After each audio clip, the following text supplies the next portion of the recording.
On a brutal winter night, an experienced commander faces the most extreme challenge of his career, piloting a Boeing 777-300ER with 356 people on board through a violent ice storm over the Andes Mountains. When all navigation systems begin to fail simultaneously and a mountain appears invisible on the radar, he must make impossible decisions in split seconds. Between crew pressure, passenger panic, and deadly weather conditions, each choice could mean the difference between a safe landing and a tragedy of historic proportions. I'll never forget the sound of ice hitting the windshield. It wasn't a normal sound. It was like 1,000 invisible fists pounding the aircraft in perfect sync. I had 356 lives in my hands that night, and every passing second made me question whether any of us would see the dawn. The altimeter showed numbers that made no sense. The weather radar painted a red wall ahead, and somewhere in that absolute darkness, a mountain waited for us like a silent predator. This is the story of how I learned that being a pilot isn't about flying planes. It's about making impossible decisions when there's no time to think. My name is Robert Matthews, and that July night, I was commanding a Boeing 777-300ER on the route between New York and Santiago. It had been almost 23 years of career, more than 15,000 flight hours, dozens of training courses and simulator sessions. I had flown through storms before, crossed severe turbulence, dealt with technical failures and emergency situations.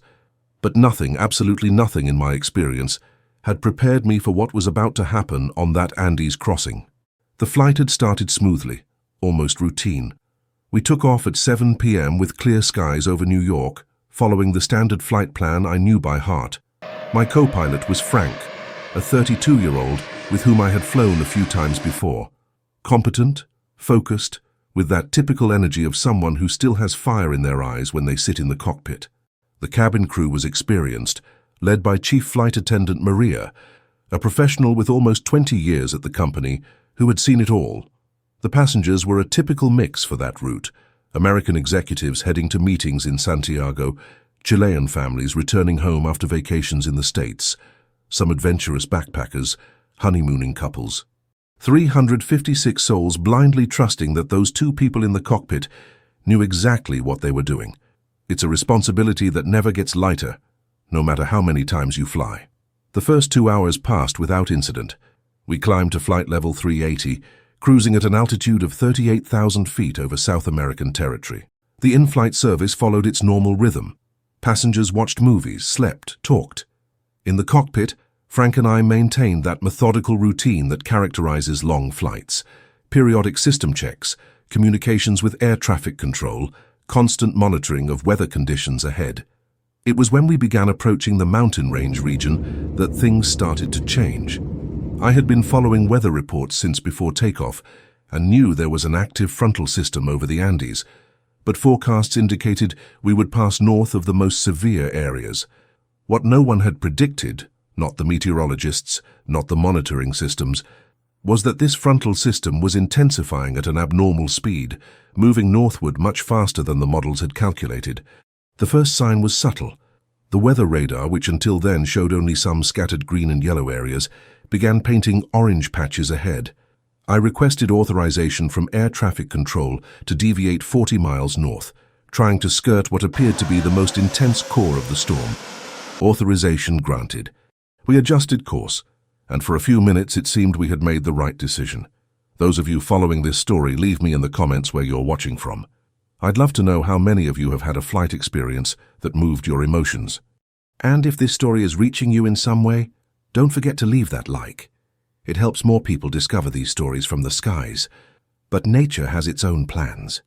Within 15 minutes, those orange patches on the radar transformed into intense red areas. The system wasn't just intensifying, it was growing laterally, as if it wanted to surround us. I requested a route change again, this time westward, trying to gain more distance from the mountain range before crossing the frontal system.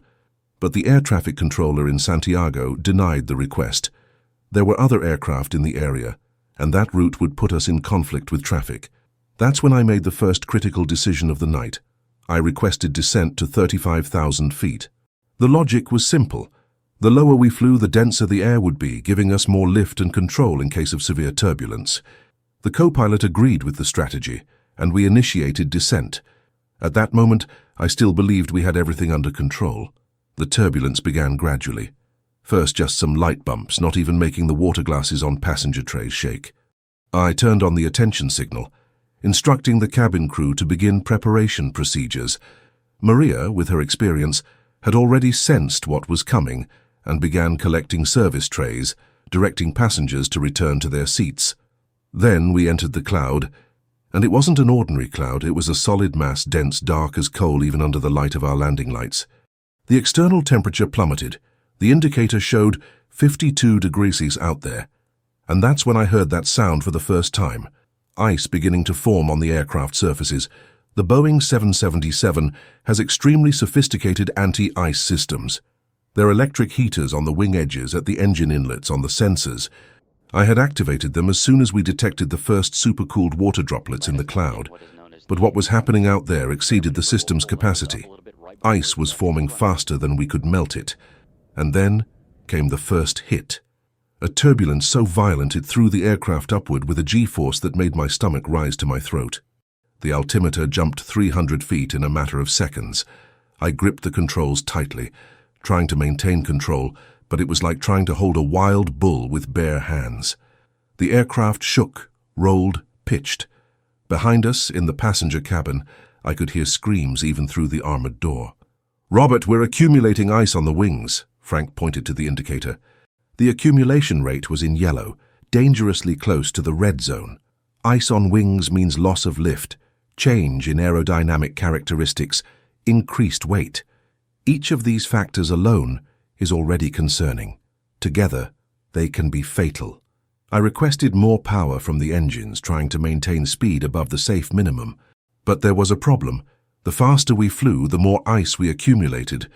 It was a deadly paradox. Too fast, we accumulated ice. Too slow, we lost lift. There was a narrow window of safe speed, and it was getting smaller every second. The turbulence intensified. It was no longer just bumps. It was free falls of hundreds of feet, followed by abrupt climbs that made the fuselage groan. The autopilot system disconnected on its own, unable to deal with the extreme conditions. Now it was Frank and I hand-flying, controlling 350 tons of metal and fuel through a storm that seemed determined to bring us down. And then the weather radar started failing. The image on the screen began flickering, then became confused with ghost returns that made no sense. Losing weather radar in a situation like that is like going blind in a minefield. You know there's danger ahead, but you can't see where or how much. "Activate the secondary radar," I ordered Frank. Every system on the Boeing has backup, and weather radar is no exception. But when he activated the secondary system, the situation got worse. The two images conflicted with each other, each showing a different version of reality. It was impossible to know which was correct. That's when I received the call from Maria on the interphone. Her voice was controlled, but I knew that tone. She was worried. "Captain, we have passengers vomiting. Some fainted from the drops. There's a lady with suspected heart attack. We need to land. We need to land." 3 simple words that enclosed a universe of complexity. Land where? We were over the Andes in the middle of an ice storm, with all nearby airports under adverse weather conditions. Mendoza was below minimums. Cordoba had crosswinds above limits. Santiago had reduced visibility and low ceiling. And returning to New York meant 2 more hours of flight in these conditions, 2 hours the lady in the cabin might not have. I made the second critical decision. We would continue to Santiago. It was the closest option, and if we managed to cross the frontal system, we would have marginally better conditions on the other side. I communicated to control that we had a medical emergency on board and needed priority for approach in Santiago. And look, if you're enjoying this story and want to support the channel, notice the QR code appearing on your screen now. It's our ebook, Black Box 100 Air Accidents That Changed Aviation Forever. Real stories, deep technical analyses, lessons that save lives. It's available at a super special rate for channel subscribers. Really worth checking out. But back to that infernal night over the Andes. Things were about to get much, much worse. The inertial navigation system began showing erratic behavior. GPS coordinates flickered and disappeared intermittently. The magnetic compass spun senselessly, affected by the intense electrical charges in the atmosphere around us. Suddenly, we had no absolute certainty of where we were. We had a general idea based on last known position and estimated wind speed. But in aviation, general idea isn't enough when you're flying over mountains that reach 22,000 feet altitude. "Frank, check the altimeters," I asked, feeling a knot in my stomach. We had 3 independent altitude measurement systems: the primary barometric altimeter, the secondary, and the radio altimeter. Under normal conditions, all should show very close values. But when Frank did the check, his face went pale. The 3 systems showed different altitudes, with variations of more than 500 feet between them. How does a barometric altimeter work? It measures atmospheric pressure and converts that to altitude. But in a severe storm, with intense low-pressure systems and abrupt variations in air masses, these instruments can be fooled. And if we can't trust our altimeters, we don't know what altitude we're flying at. And if we don't know what altitude we're at, how can we guarantee there's sufficient separation between us and those mountains below? The technically correct answer would be to climb immediately to a safe altitude, well above the highest terrain in the region. But there was a problem. We were already at maximum operational altitude for those conditions. With ice accumulation increasing the aircraft's weight and degrading aerodynamics, the engines were already working at their limit to keep us in level flight. Climbing more would mean entering a dangerous condition where we could lose critical speed and enter a stall. A stall in an aircraft that size in those conditions would be unrecoverable. 356 people would fall from the sky like a stone. So I did something I had never done in my entire career. I flew by instruments, while simultaneously partially disregarding what the instruments were telling me. I used my experience, my instinct, my knowledge of the aircraft's behavior. I felt the control response, heard the sound of the engines, monitored relative wind speed. I was flying part by science, part by art, part by faith. The storm shook us like a matchbox. Objects that hadn't been properly stored in the passenger cabin flew from side to side. One of the overhead compartments opened, spilling carry-on luggage onto passengers. Through the interphone I heard screams, children crying, prayers from people who believed these were their last moments. And maybe they were, because that's when the impossible happened. Lightning struck the aircraft. It wasn't a direct hit on critical systems. If it had been, we probably wouldn't be here to tell the story. But it was close enough to cause a devastating effect. All the cockpit displays flickered and rebooted simultaneously.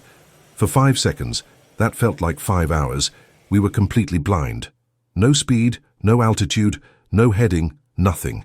Just the sound of the engines and that physical sensation of flight. When the systems came back, it was like waking from a nightmare to discover you're still dreaming. Because there, on the terrain radar screen, appeared a bright red target. A mountain, directly ahead, 12 miles away. The GPWS, Ground Proximity Warning System, exploded in alarms. An automated female voice, calm and relentless, repeated, "Terrain, terrain, pull up, pull up. Terrain, terrain. Climb, climb." But there was a problem that made my blood freeze in my veins. That mountain shouldn't be there. According to our dead reckoning calculations, we should be at least 20 miles east of the highest peak in that region. But there it was, solid and deadly, growing on our screen like a giant awakening. Either our calculations were completely wrong, which meant the winds were much stronger than predicted and had pushed us westward, or the GPWS system was presenting a false alarm, something rare but not impossible in extreme weather conditions. The decision had to be made in seconds. Pull back on the yoke, climb aggressively, maximum engine power. It was the standard procedure for terrain escape. But if we did that with the aircraft already at the performance limit due to accumulated ice, we could induce a stall. And if the alarm was false, we'd be wasting precious energy and altitude, besides subjecting passengers and structure to unnecessary extreme G-forces. If I chose to climb and it was the wrong decision, people could die. If I chose not to climb and it was the wrong decision, people could die. There was no safe option, just different degrees of mortal risk. Before continuing, I need to pause to ask you something. If you're following this journey and want to see more stories like this, Please subscribe to the Black Box channel now. Hit that red button, turn on notifications. Every subscriber makes a difference and allows me to keep bringing these true stories from the skies. Seriously, this is really important to us. In that moment of decision over the Andes, I looked at Frank. He looked back at me. We didn't need to say anything. He knew what I was thinking, and I knew he trusted my choice, whatever it was. I gripped the yoke firmly and announced, "Maximum power. Aggressive climb, now!" Frank pushed the throttles forward, engaging all available power from both GE90 engines. The roar increased. The aircraft began vibrating with the effort. I pulled the yoke smoothly but firmly, trying to initiate a climb that was quick but not abrupt enough to break the airflow over the ice-covered wings. The speed began dropping. 280 knots, 270, 260. The aircraft was heavy. The ice made it heavier still, and climbing against gravity with that load was like trying to make an elephant climb a steep staircase. The engine screamed at maximum capacity. The fuselage trembled. The alarms continued blaring about terrain ahead. 255 knots. 250. We were dangerously close to stall speed. If we lost more speed, the wings would lose lift and we'd start falling. 248. 246. "Robert, critical speed," Frank alerted, his voice tense but controlled. He was monitoring all parameters while I concentrated on manual aircraft control. "Hold it," I responded, with more confidence than I actually felt. "She'll hold." And she will hold, I thought. The Boeing 777 is an extraordinary machine, designed by brilliant engineers, exhaustively tested, built with the best available technologies. But even the best machines have limits. And that night, we were testing those limits in ways Boeing's engineers probably never imagined when they designed that aircraft. 243 knots. The stall speed indication began flashing on the screen. We were at the absolute limit. But the climb rate remained positive, 300 feet per minute. It wasn't much, but it was enough. We were climbing. The red target on the terrain radar kept growing. 9 miles, 8, 7. It was like watching an accident in slow motion, knowing you're inside it and can't do anything but keep fighting. The altitude increased slowly. 35,200 feet, 35,400, 35,700. Every 100 feet gained was a small victory. But was it enough? The mountain on the radar showed a peak at 22,400 feet. We theoretically had more than 13,000 feet of separation. But were our altimeters reliable? What if they were reading 2,000 feet higher than actual altitude due to atmospheric pressure anomalies? 6 miles from the mountain. 5, 4. That's when something happened that to this day makes me question what I really saw. For a brief instant, couldn't have lasted more than 2 seconds, the clouds ahead opened, and there it was, illuminated by distant lightning, a gigantic rocky mass covered with snow and ice, rising from the darkness like a solid ghost. It was below us, not far below, maybe 3,000 feet, but below. Then the clouds closed again, and we returned to that world of absolute darkness. But that brief vision had been enough. The mountain was real, the alarm wasn't false, and our decision to climb had been correct. 3 miles. 2. 1. The alarms finally fell silent. We had passed. The terrain was now falling below us as we flew over the highest point and began crossing to the Chilean side of the range. I let out a breath I didn't know I was holding. My hands trembled on the controls. I looked at Frank and saw he was pale, eyes wide. We had just survived the impossible, but the flight wasn't over yet. We had to land this aircraft, with a lady possibly having a heart attack in the cabin, with traumatized and injured passengers, with compromised systems and still accumulating ice on the wings. And Santiago Airport was at marginal conditions. Reduced visibility, strong winds, low cloud ceiling. As we descended the western slope of the Andes, conditions began gradually improving. Turbulence decreased from severe to moderate, then to light. The external temperature began rising, and the ice on the wings finally began breaking off, falling in large pieces that we made sure to mentally track to ensure they weren't blocking any critical control surfaces. Navigation systems stabilized. We recovered precise GPS reference. The altimeters began agreeing with each other again. It was like emerging from a nightmare into reality. Still difficult, still challenging but recognizable, governed by predictable laws. I communicated our situation to Santiago Control. I declared formal emergency, reporting the medical condition on board and requesting absolute priority for approach and landing. They responded professionally and efficiently, clearing our path, putting medical teams on alert, preparing the airport for our arrival. But there was still one last challenge. The wind in Santiago was strong and crosswind, gusts up to 45 knots, almost perpendicular to the runway. Landing a Boeing 777 in crosswind isn't technically difficult when you're fresh, rested, with all systems functioning perfectly.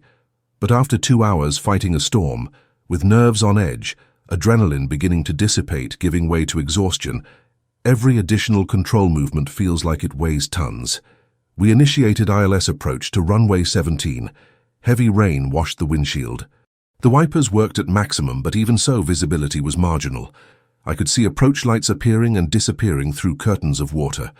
1,000 feet altitude, 800, 500. The aircraft shook with the wind. I made constant corrections, holding the wing into the wind, keeping the nose aligned with the runway through the rudder. It's a delicate dance where every control surface plays its role. 300 feet, I could see the runway now, wet and shining under the lights. 200 feet, 100. The wind pushed us right, I corrected quickly. 50 feet, 30. I reduced engine power to idle, flared smoothly, raising the nose. The main wheels touched the wet asphalt with a firm but controlled impact. Maximum reverse. Progressive brake application. The aircraft decelerated, and then finally we were stopped, on the taxiway in Santiago, under heavy rain. But stopped, on the ground, safe. For a moment, Frank and I just sat there in silence. There were no adequate words. Then, without planning it, we hugged. It wasn't a professional or restrained hug.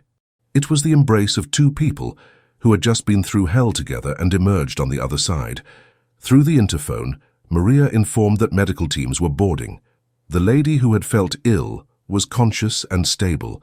Apparently it hadn't been a real heart attack, but a severe anxiety attack combined with extreme nausea from the turbulence. Other passengers had minor injuries, bruises, small cuts from luggage that had flown around. Nothing serious. Nobody had died. Everyone had survived. Maintenance crews inspected the aircraft. They found evidence of minor damage caused by hail and lightning, small dents, peeling paint, some sensors that would need replacing. But structurally, the aircraft was intact. That Boeing 777 had done exactly what its designers promised it would do, carry us safely through conditions that would destroy less robust aircraft. Passengers disembarked slowly, many still in shock. Some were crying, others were silent, processing what they had lived through. A mother carried her small daughter, who slept deeply, oblivious to the fact that she had just survived one of the most terrifying experiences possible. A businessman approached me in the terminal. His hands trembled, holding a cup of coffee. "Captain," he said, his voice broken, "I've flown over 2 million miles in my life. I've been through turbulence before. But that up there, that wasn't normal. What really happened?" I could have given him the technical answer, could have explained about frontal systems, ice formations, clear air turbulence, wind gradients, system failures, probabilities and procedures. But I looked into his eyes and saw what he really wanted to know. "What happened is your pilot and co-pilot did the job they were trained for," I answered simply. "We faced extreme conditions, made the necessary decisions and trusted our aircraft and our training, and we're all here, safe." He nodded, not entirely satisfied with the answer, but understanding that some things can't be fully explained with words. He shook my hand, a firm, warm grip, and walked away. Frank and I spent the next 4 hours in debriefings. Reports for the airline, for aviation authorities, for safety investigation teams. Every decision we made had to be justified, every procedure documented. It's standard process after any significant incident, and it's how aviation learns and improves. What we discovered afterward was surprising. That frontal system we crossed wasn't just severe, it was historically abnormal. Meteorologists confirmed it was the most intense convective system recorded over that Andes region in more than 15 years. Winds over 200 knots at altitude, extreme temperature gradients, supercooled ice formation at rarely seen rates. 3 other aircraft flying in the area that night had to deviate significantly or return to origin airports. We were the only ones who crossed. The instrument anomalies were explained by a combination of factors: intense atmospheric electrical discharges, abrupt pressure variations, and even possible interference from ionized particles in the upper atmosphere, a rare but documented phenomenon. The mountain that almost got us was Mount Tupungato at 22,110 feet altitude. Our actual separation when we passed over it was approximately 3,200 feet, safe by technical standards, but frighteningly close when you consider all the uncertainties involved. In the days that followed, I received several messages from fellow pilots who had heard about the flight, from instructors who had trained me years ago, from my family who knew nothing until they read it in the newspapers. One message in particular touched me deeply.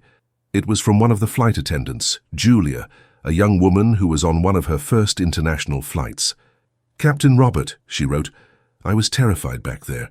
There were moments when I thought we were going to die. But the calm in your voice every time you made an announcement to the passengers, the way you maintained control, even when everything seemed to be falling apart, that gave me strength to keep doing my job, to help passengers, to not panic. You taught me something that night that no training ever taught. True leadership isn't about never being afraid. It's about doing what needs to be done despite the fear." I kept that message. I reread it sometimes, especially on difficult days, because it captures something essential about what we do, we who fly commercial aircraft. We're not superheroes. We're not immune to fear, stress, doubt. We're human with all the frailties that implies. But when 356 people place their lives in our hands, when everything is falling apart around us, when impossible decisions need to be made in fractions of a second, we rise. We do what needs to be done. Now, before I conclude this story, let me call your attention once more to the QR code on the screen. The ebook Black Box 100 Air Accidents That Changed Aviation Forever compiles stories like this and hundreds of other deep technical analyses that every aviation enthusiast needs to know. It's incredibly rich material, and it's available at a super special rate for you who follow the channel. Worth every penny invested, I guarantee it. 6 months after that flight, I received an unexpected call. It was from a Boeing engineer. He explained that the complete telemetry from our flight had been analyzed as part of a study on aircraft performance in extreme weather conditions. The data showed we had experienced vertical G-forces up to 2.3 positive and 0.8 negative, well above what's considered comfortable, but still within the aircraft's structural limits. But what really impressed him, he said, were the micro-corrections in the controls I had made during the critical phase over the mountains. "Captain Matthews," he said, "our simulators can't replicate what you did. The combination of yoke and rudder inputs, the precise timing, the anticipation of aircraft reactions. It was like watching a great musician improvising. Solid technique as foundation, but also art, intuition, experience that can't be programmed or taught just in books." I didn't know what to say. So I said the only thing that seemed true. I just did what any well-trained pilot would have done in the same situation. "No," he responded calmly. "Any well-trained pilot would have followed standard procedures. What you did went beyond procedures.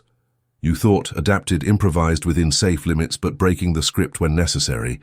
That's what separates competent pilots from exceptional pilots." That conversation made me reflect deeply on the nature of modern aviation. We build increasingly automated systems, increasingly intelligent aircraft, increasingly detailed procedures. And all of that is wonderful and necessary. Aviation is the safest mode of transport that exists precisely because of those systems and procedures. But there are moments, rare, thank God, but inevitable, where systems fail, where procedures don't cover all variables, where the situation is simply more complex than any manual can anticipate. And in those moments, everything comes down to the human in the cockpit. Their training, yes, their experience, absolutely, but also their judgment, their ability to process incomplete and contradictory information, their ability to make decisions under extreme pressure when there's no clearly right option. To this day, more than 3 years after that flight, I still think about that night over the Andes. I think about the decisions I made, the alternatives I considered but rejected, the seconds that made the difference between life and death. I wonder if I was lucky, or if it was just skill, or if it was some impossible-to-separate combination of both. One thing I know for certain, I'll never forget the sound of ice hitting the windshield, the bright red of the mountain on the radar, the feeling of the yoke in my hands as we climbed at the absolute performance limit, the eternal moment when the clouds opened and I saw the rocky peak below us, the relief when the wheels touched the wet asphalt in Santiago, and the overwhelming but also deeply meaningful responsibility of having 356 lives entrusted to me and having returned them safely to their loved ones. I still fly regularly. I still do the New York-Santiago route occasionally, and every time I approach the Andes, every time I see those majestic mountains rising toward the sky, I feel a mixture of respect and something close to gratitude.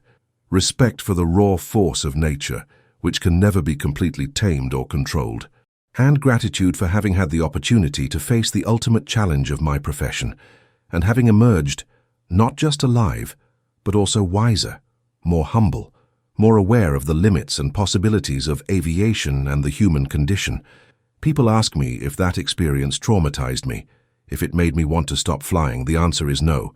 Actually, it's the opposite. That night confirmed why I chose this profession, why I dedicate my life to sitting in the cockpit and carrying people through the skies. Because in the darkest moments, when everything seems lost, when the impossible is happening, there's a clarity that emerges, a purity of purpose, an absolute focus where nothing else exists except the immediate problem, the necessary solution, the action that needs to be taken. And when you go through that fire and come out the other side with everyone safe, there's a satisfaction that can't be adequately described with words. It's not pride. Pride would be wrong, would be arrogance. It's something different. It's the deep feeling of having fulfilled a sacred commitment, of having been tested at the absolute limit, and not having failed. Flying is about trusting systems, procedures, technology, but ultimately it's about trusting people. The engineers who design the aircraft, the mechanics who maintain it, the controllers who guide us, the meteorologists who inform us, and the pilots who, when everything falls apart, when the manuals have no more answers, need to trust themselves, their training, their experience, and make those impossible decisions that separate disaster from miracle. Every time you board an airplane as a passenger, you're placing your life in the hands of people you'll never see, never know. It's a tremendous act of faith when you stop to think about it. My commitment, and the commitment of every professional pilot I know, is to honor that faith, always, without exceptions. No matter how difficult it is, no matter how tired we are, no matter what nature throws our way, because in that cockpit, in that critical moment when everything is at stake, there's no room for errors or hesitation. There's only the mission: protect every precious life that was entrusted to us. Make the impossible seem routine. Bring everyone home safe. That night over the Andes, with 356 lives in my hands and an invisible mountain waiting for us in the darkness, I fulfilled that mission.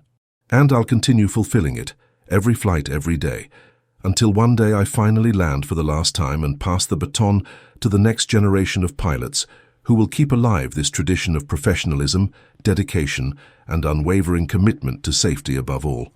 If you're thinking about flying, or if you know someone who dreams of becoming a pilot, tell them this: it will be difficult. It will be challenging. There will be moments of doubt, of fear, of questioning whether you're up to the responsibility, but there will also be moments of indescribable beauty. Sunrises seen from 40,000 feet that paint the sky in colors that don't exist on Earth. The quiet satisfaction of a perfect landing after a long flight. The gratitude in a passenger's eyes who arrived in time to see a loved one for the last time. And yes, occasionally, moments where you'll be tested in ways you never imagined, where everything you learned and everything you are will be put to the test. And if you prepared adequately, if you maintained your professional integrity, if you never forgot the magnitude of the responsibility you carry, you'll pass the test. And when you pass, you'll understand why flying isn't just a job. It's a vocation. It's an honor. It's a commitment to life itself. 356 people boarded that aircraft in New York on a July night. 356 people disembarked in Santiago. Fathers returned to their children, mothers to their families, friends, lovers, strangers who would become acquaintances in the shared hours of terror. All safe, all alive, all with stories to tell about the night they almost died in the Andes. This is my story. A story of a night where the most intense storm, the invisible mountain and failing systems combined to create the ultimate challenge. A night where training met experience, where technology met humanity, where fear met courage. A night that taught me that being a pilot isn't about conquering the skies. It's about respecting their limits, understanding their dangers, and still having the confidence and commitment to cross them, bringing precious lives safely home. And if there's one final lesson I'd like you to take from this story, it's this. Behind every routine flight, every takeoff and landing you experience as a passenger, there are dedicated professionals who trained for years, decades even, to make sure that if the impossible happens, if the darkest night comes, they'll be prepared. It won't always be perfect. It won't always be without fear. But it will always be with absolute commitment to protect every life entrusted to their care. That's the promise of commercial aviation. That's the promise I made when I received my pilot's license. And it's a promise that night over the Andes, with an ice storm and a mountain waiting for us, I honored with every decision, every control movement, every second of that eternity that brought us back to solid ground. We flew through the impossible, and we lived to tell the story. If an ice storm, an invisible mountain and 356 lives depending on decisions made in split seconds aren't enough to keep you awake at night thinking about the complexities and dangers of aviation, then maybe nothing is. But these are the realities that we pilots live, and these are the stories that need to be told, so that you, when you board a plane, understand the depth of commitment of the people in the cockpit, and so that those who dream of flying know what it really means to carry that responsibility. Keep flying. Keep dreaming, keep respecting the skies, and always remember, every flight is a miracle of engineering, technology, and human dedication. Never take it for granted. This was my story. Thank you for listening, and if you enjoyed this story, if it touched you in some way, subscribe to the Black Box channel so you don't miss the next story from the skies. Because the skies have many more stories to tell, and I'll be here to narrate them one at a time, keeping alive the memory of lessons learned at miles of altitude, where every second counts and every decision can mean the difference between a happy ending and a tragedy. Until the next flight, and remember, always keep your lives entrusted in competent hands.